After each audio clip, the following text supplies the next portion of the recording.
காங்கிரஸ் மூத்த தலைவர் ராகுல் காந்தி தமிழகம் வரவுள்ள நிலையில் அவரை வரவேற்கும் வகையில் உருவாக்கப்பட்ட பாபா ராகுலே தமிழகம் வரவேற்குதே பாடலை சுற்றுலாத்துறை அமைச்சர் ராஜேஷ்குமார் வெளியிட்டார். பின்னர் செய்தியாளர்களிடம் பேசிய அவர் காவிரி விவகாரத்தில் ராகுல் காந்தியால் தலையிட முடியாது என்று தெரிவித்தார்.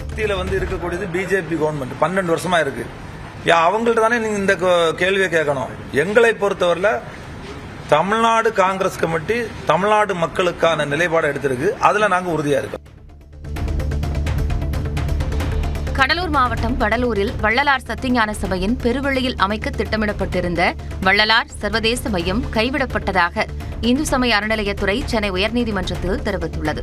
கடந்த திமுக ஆட்சியில் 100 கோடி ரூபாய் மதிப்பீட்டில் திட்டமிடப்பட்ட இந்த மையத்திற்கு கிராம மக்கள் மற்றும் பல்வேறு அமைப்பினர் எதிர்ப்பு தெரிவித்து வந்தனர். இந்நிலையில் திட்டம் கைவிடப்பட்டதை அறிந்த வடலூர் பார்வதிபுரம் கிராம மக்கள் சத்தியஞான சபை முன்பு பட்டாசு வெடித்து கொண்டாடினர்.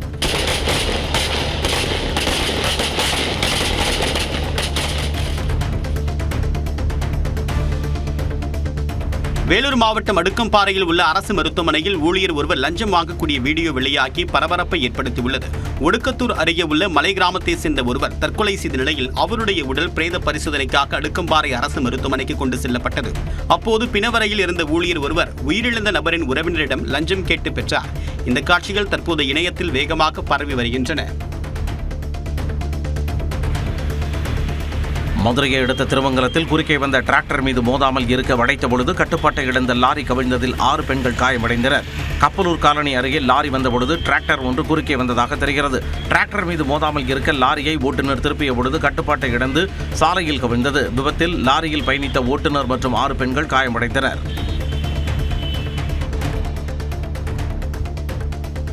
புதுக்கோட்டை மாவட்டம் அண்டகுளம் அருகே பெரியதம்பி உடையன்பட்டியில் வெறிநாய்கள் கடித்ததில் 8 ஆடுகள் மற்றும் 30 கோழிகள் உயிரிழந்தன.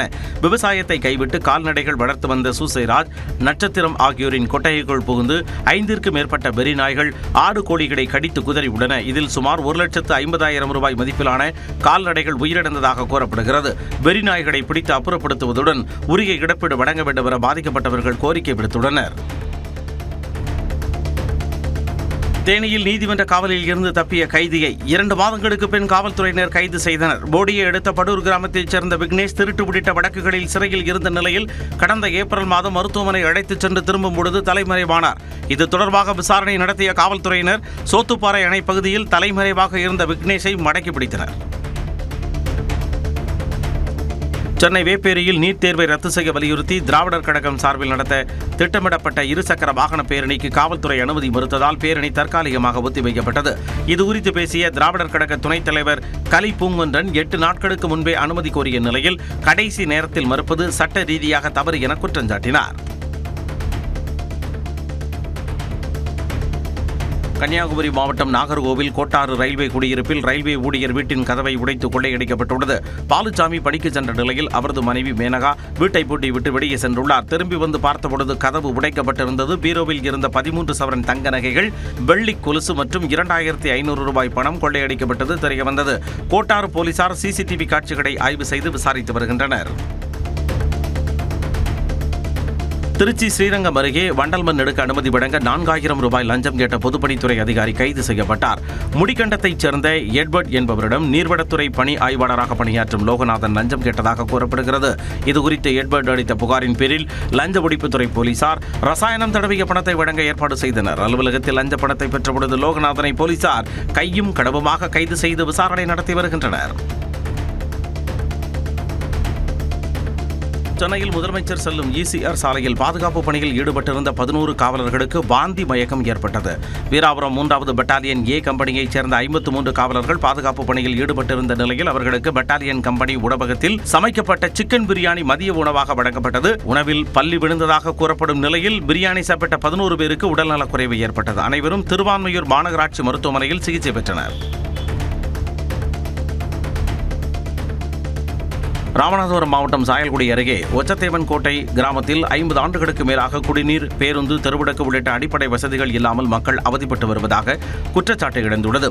200க்கும் மேற்பட்ட குடும்பங்கள் வசிக்கும் இக்கிராமத்தில் குடிநீருக்காக 4 கிலோமீட்டர் வரை செல்லும் நிலை உள்ளதாகவும் காலை 11 மணிக்கு ஒரே ஒரு பேருந்து மட்டுமே வருவதால் மாணவர்கள், முதியோர் கடும் சிரமம் அடைவதாகவும் மக்கள் தெரிவித்துள்ளனர். பலமுறை அதிகாரிகளிடம் மனு அளித்தும் நடவடிக்கை இல்லை என கிராம மக்கள் வேதனை தெரிவித்துள்ளனர். சேலம் மாநகராட்சி 40வது வார்டு பச்சைப்பட்டி பகுதியில் விநியோகிக்கப்படும் குடிநீரில் சாக்கடை மற்றும் புழுக்கள் கலந்து வருவதாக குற்றம் சாட்டி 50க்கும் மேற்பட்ட பெண்கள் போராட்டத்தில் ஈடுபட்டனர். சுமார் 1000த்திற்கும் மேற்பட்ட குடும்பங்கள் வசிக்கும் பகுதியில் கடந்த 2 மாதங்களாக அதிகாரிகளிடம் புகார் அளித்தும் நடவடிக்கை எடுக்கவில்லை என அவர்கள் வேதனை தெரிவித்தனர். சுத்திகரிக்கப்பட்ட குடிநீரை முறையாக வழங்க வலியுறுத்திய நிலையில் காவல்துறையினர் பேச்சுவார்த்தை நடத்தியதைத் தொடர்ந்து போராட்டம் கைவிடப்பட்டது. திருப்பத்தூர் மாவட்ட அரசு சந்தன செம்மரக்கட்டை விற்பனை கிடங்கில் 55 செம்மரக்கட்டைகள் திருடப்பட்டதாக வன அலுவலர் புகார் அளித்திருந்த நிலையில் அரக்கோணம் அருகே 141 செம்மரக்கட்டைகள் பறிமுதல் செய்யப்பட்டுள்ளன.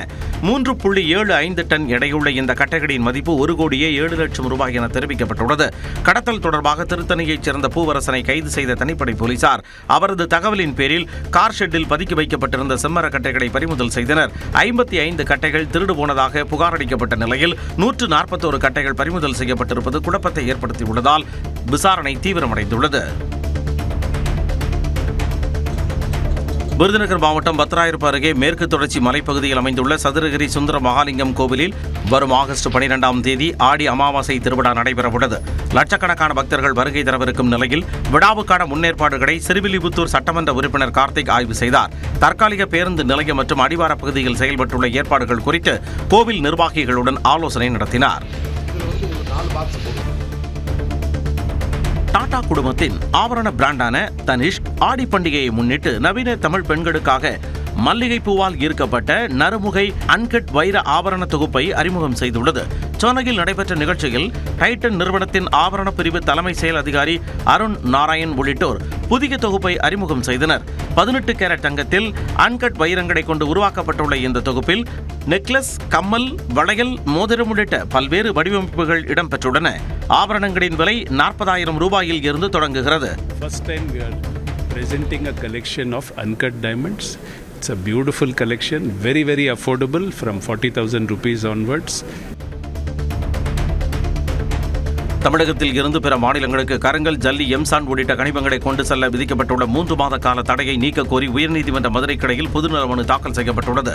மார்த்தாண்டத்தைச் சேர்ந்த லிபின் பொன்னுசுவாமி லீலா தாக்கல் செய்த மனுவில் தடை காரணமாக கேரளாவுக்கு கனிமங்களை கொண்டு செல்ல முடியாததால் லாரி உரிமையாளர்கள், ஓட்டுநர்கள் உள்ளிட்டோரின் வாழ்வாதாரம் பாதிக்கப்பட்டுள்ளதாக தெரிவிக்கப்பட்டுள்ளது.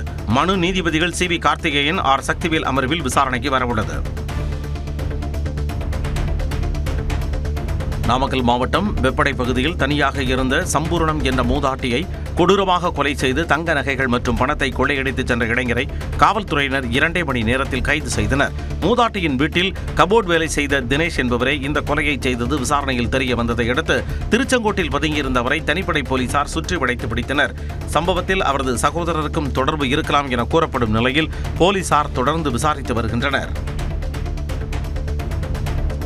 சென்னை சைதாப்பேட்டையில் நடைபெற்ற அலுவலக திறப்பு விழாவில் பங்கேற்ற அமைச்சர் அருண்ராஜ் அங்கிருந்து இருசக்கர வாகனத்தில் சென்றார். கடும் போக்குவரத்து நெரிசல் காரணமாக சைதாப்பேட்டையில் இருந்து இருசக்கர வாகனத்தில் கிண்டி அரசு மருத்துவமனைக்கு அவர் வந்து ஆய்வு மேற்கொண்டார். சைதாப்பேட்டை சட்டமன்ற உறுப்பினர் அருள் பிரகாசம் இருசக்கர வாகனத்தை ஓட்டிச் சென்ற நிலையில் அமைச்சர் அருண்ராஜ் பின்னால் அமர்ந்து பயணித்தார்.